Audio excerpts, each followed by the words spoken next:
Now, one of Canada's Indigenous groups is taking the government to court for historical crimes. It's in relation to the 1960s Scoop program, which saw Native children forcefully taken from their real parents and adopted into white families in Canada and the U.S. We spoke to one family who was affected. My very first memory, I don't remember actually being taken, but I was taken on the day of my birth.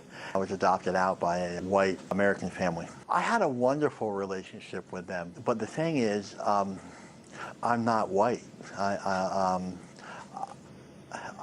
did not assimilate well into white culture. And it wasn't just about the poor assimilation. A legal group that represents the victims says many were abused psychologically and physically.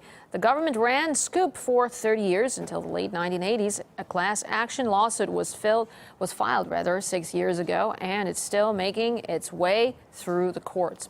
Wayne Snellgrove believes Canada needs to come clean on this one. There were hundreds of kids taken from my reserve. Hundreds of kids taken across Canada, thousands of kids. From my reserve, I was the third one to make it back, the third one ever to touch my ancestral lands again.